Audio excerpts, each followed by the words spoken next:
$11 अरब की जायदादें पाकिस्तानियों की दुबई में। जो बाबिर सत्तार साहब हैं, इस्लामाबाद हाई कोर्ट के जो जज हैं, कि उन्होंने इंकशाफ ये किया कि जी मुझे धमकी दी गई और टॉप ऑफिशियल यानी खुफिया एजेंसी की उनकी तरफ से ये चीज़ आई।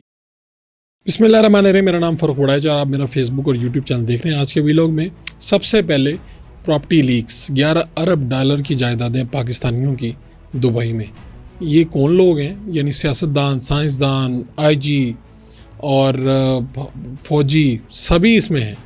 अच्छा, इससे थोड़ा सा आगे बढ़ेंगे तो जो बाबिर सत्तार साहब हैं, इस्लामाबाद हाई कोर्ट के जो जज हैं, उनकी बात जो है वो बड़ी एक उन्होंने इंकशाफ ये किया कि जी मुझे धमकी दी गई और टॉप ऑफिशियल यानी खुफिया एजेंसी की उनकी तरफ से ये चीज़ आई। ये सारी बातें आज के व्लॉग में डिस्कस करते हैं। सबसे पहले $11 अरब की जायदादें, इसमें कोई महफूज नहीं रहा। इस वक्त के वज़ीर दाखिला मोहसिन नकवी का नाम आया, उनकी बेगम का नाम आया, शेर अफजल मरवत पाकिस्तान तहरीक इंसाफ के मरकज़ी रहनुमा, उनका नाम आया, शर्जील मेमन सिंध के बड़े तगड़े मिनिस्टर हैं, वज़ीर इत्तलात हैं, जरदारी साहब, हुसैन नवाज शरीफ साहब के बेटे, और फ़ौजियों की एक लंबी फहरिस्त है जो हमारे साहब फ़ौजी हैं। फिर हमारे जनरल जो बाजवा हैं, उनके बेटे का नाम आया, और एक दो नाम तो ऐसे हैं कि आप सुन के हैरान रह जाएंगे कि यार ये लोग भी इसमें वो शामिल हैं।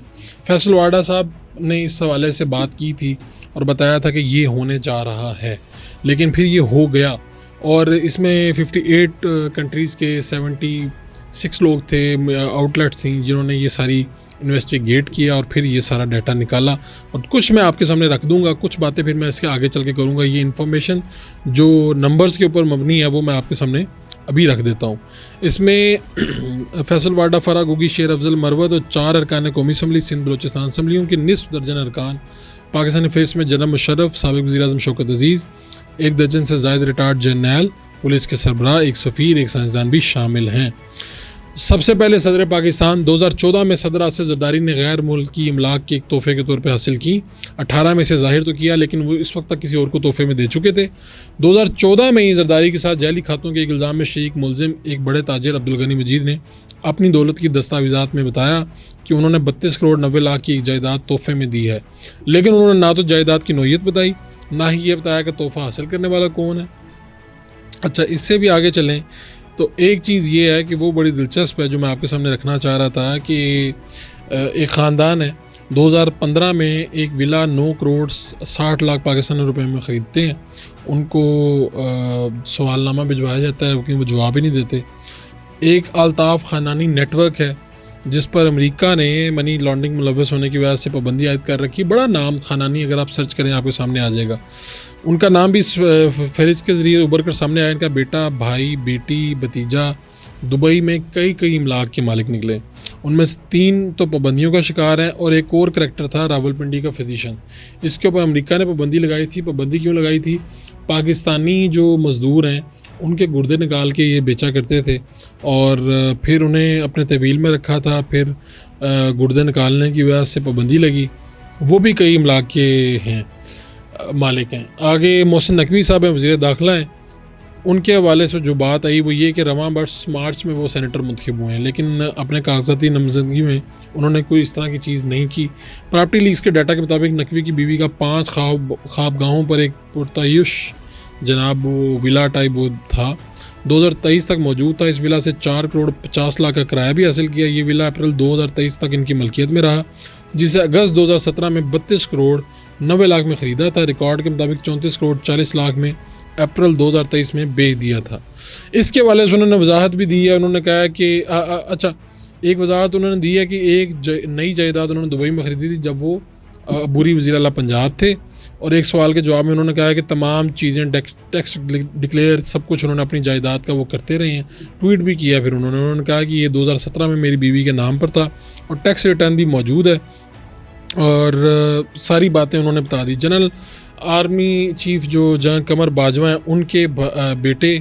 इसी हवाले से फिर आगे चलते जाएँ तो बड़े बड़े नाम हैं। मैं थोड़ी सी डिटेल आपको क्यों बताई थी, ताकि मैं अपनी बात आगे बेहतर अंदाज में कर पाऊँ और आप तक पहुँचा पाऊँ। सबसे पहले तो ये बताना मकसूद है कि बाहर के मुल्क में प्रॉपर्टी ख़रीदना कोई बुरी बात नहीं है, कोई गैर कानूनी नहीं है, गैर आइनी नहीं है, लेकिन इसके साथ एक कुछ बातें जुड़ी हुई हैं। मैंने आपको 2 मिसालें बताई एक ख़ानदानी नेटवर्क का बताया जिसके ऊपर अमेरिका में पाबंदियाँ हैं।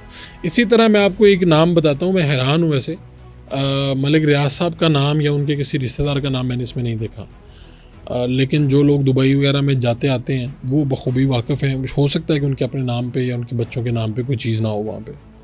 लेकिन दिलचस्प बात यह है कि पाकिस्तान के कई मीडिया हाउसेस के मालकान हैं जिनकी दुबई में जायदादें हैं, मुझे वो नाम भी नहीं मिले इसमें। इससे आगे थोड़ा सा चलें तो हाँ, दिलचस्प मेरे लिए थोड़ा सा इंकशाफ ये भी है कि कोई साबिक चीफ जस्टिस नहीं है, साबिक कोई जज नहीं है इस फहरिस्त में पूरी में। कोई मीडिया टाइकॉन तो मैंने जैसा जिक्र कर दिया, कई एंकर्स हैं जिनको मैं जानता हूँ, उनकी जायदादें हैं दुबई में, लेकिन उनमें से भी किसी का नाम यहाँ पर नहीं सामने आ रहा। अच्छा, फिर दिलचस्प बात यह है कि लोग कहते हैं भाई, कुछ लोगों ने कहा ये जी पुरानी बोतल में नई शराब है, ये है वो है, तो कुछ लोगों ने कहा जी फजूल है, ये तो कोई फ़ायदा नहीं। फैसल वाडा साहब उनमें से हैं, बिलावल भुट्टो साहब के तर्जुमान ने कहा ये सारा कुछ हमने डिक्लेयर किया हुआ है। आखिर ये जायदादें बाहर क्यों हैं? यानी चंद एक लोग तो ये कह सकते हैं कि उनका इस्तेहकाक है कि वहाँ पे वो काम कर रहे हैं, बिज़नेस कर रहे हैं। अगर तो किसी का बिज़नेस है और वहाँ पे उसने जायदाद ली है, चूँकि आपको एक वहाँ पर आप अपना घर ले लेते हैं या कोई चीज़ प्रॉपर्टी पे रेंट पे, आपको चूँकि काम कर रहे हैं उस मुल्क में, तो आप ले लेते हैं जायदादें। अब कुछ लोग ऐसे हैं जिनका काम इधर है, इंटरेस्ट इधर है, सब कुछ इधर है, उनकी मुझे समझ में नहीं आती कि वो प्रॉपर्टी वहाँ पर क्यों लेते हैं।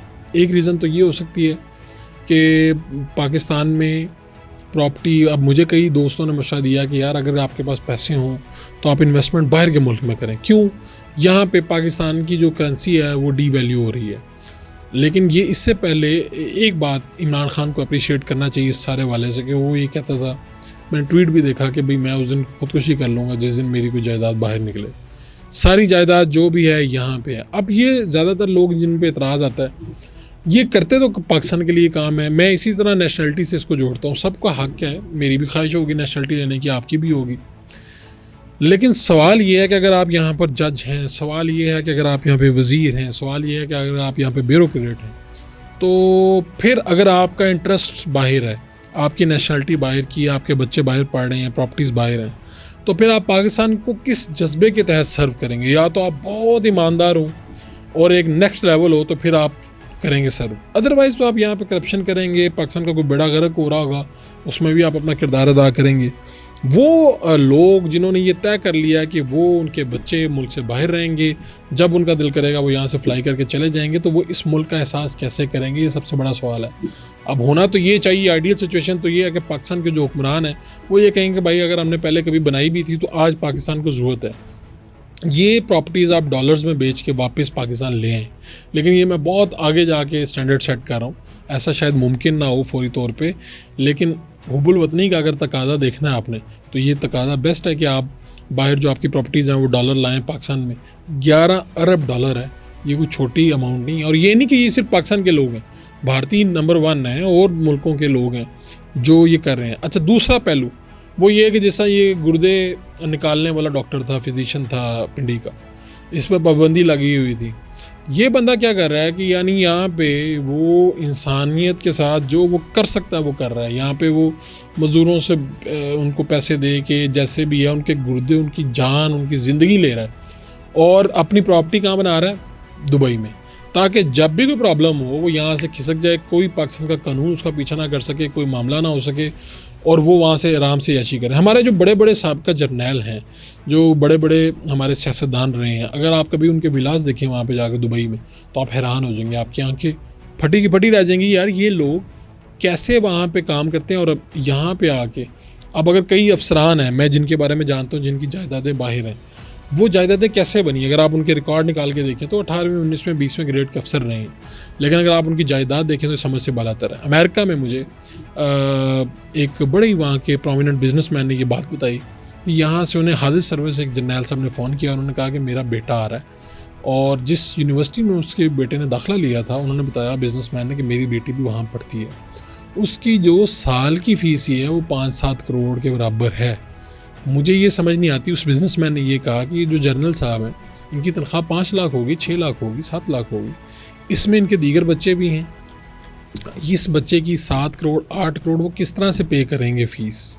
जो कि वो कहते हैं कि अमेरिका में इतना लेविश लाइफस्टाइल के साथ मेरे लिए भी पे करना मुश्किल होती है, लेकिन मैं फिर भी ये कर रहा हूँ चूँकि मेरा बहुत बड़ा बिजनेस है। लेकिन इन जनरल साहब का क्या बिजनेस है, यानी ये सवाल उन्होंने मेरे सामने रखा, मेरे पास इसका कोई जवाब नहीं था। उन्होंने दूसरी बात जो मुझे हैरत अंगेज़ बताई, उन्होंने कहा जी यहाँ पर जो आता है कहता है जी मैं अपनी बेटी को भेज रहा हूँ, बेटे को भेज रहा हूँ।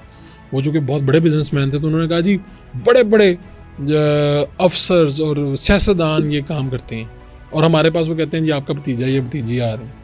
तो मैं हैरान होता हूँ कि इतने पैसों में वो आ किस तरह नहीं, और जिन यूनिवर्सिटियों में यहाँ पे पढ़ी हैं, जिन अपार्टमेंट्स को ख़रीद के उनको दिया गया है न्यूयॉर्क जैसे इलाके में, डीसी में, तो ये वो अफोर्ड कैसे कर रहे हैं। ये हमें ना कहीं सेट करना होगा ये मामले को, वरना ये गैर कानूनी नहीं है, गैर आइनी नहीं है।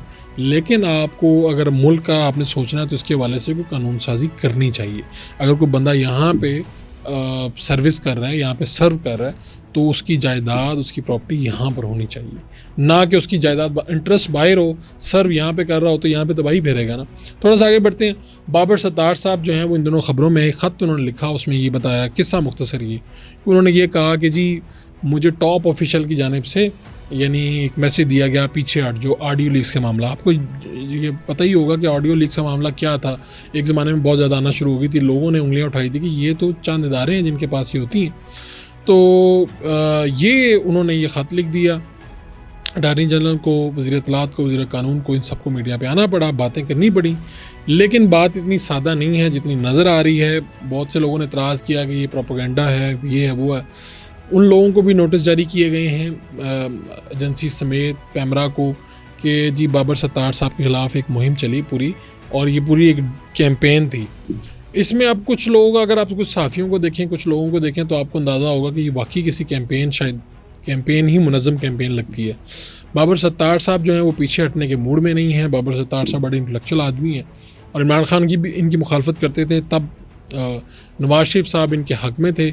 आज नवाज शरीफ साहब की गवर्नमेंट है, इमरान खान जेल में है, लेकिन इमरान खान की जो पार्टी है वो ये समझती है कि ये शायद जो जस्टिस साहब हैं सूलों पे खड़े हैं, उनको धमकाया जा रहा है, डराया जा रहा है। उन्हीं 6 जजेस में ये भी हैं जिन्होंने ख़त लिखा था, इनका ख़त दोबारा से आया है। अदलिया में सब कुछ ठीक नज़र नहीं आ रहा, कहा तो ये जा रहा है, अटॉर्नी जनरल ने मैसेज भी दिया कि ऐसा कुछ नहीं हुआ, लेकिन वहाँ पर गड़बड़ है, मामला ख़राब हैं। इस्लामाबाद हाई कोर्ट हो या सुप्रीम कोर्ट, ऊपर नीचे जो लोग हैं, अब कंटेंट आपके ऊपर ऐसा लगता है कि अगर हम ऐसा कंटेंट देंगे तो मुझको तौहीन ही ना हो जाए कहीं पे, लेकिन दोनों तरफ कुछ ठीक नहीं है। कहीं पे कुछ प्रेशर वक्त से ज़्यादा और बोझ से ज़्यादा डाल दिया गया, जिसके असरात आ रहे हैं, और कुछ ग्रुपिंग्स हैं कहीं पे, पहले भी होती रही हैं, लेकिन कुछ वाज़िया हैं, और कुछ ऐसा है जो ताकतवरों से भी संभाला नहीं जा रहा। अपने मेज़बान फ़ारूक वड़ैच को इजाज़त दीजिए, लाने के बाद।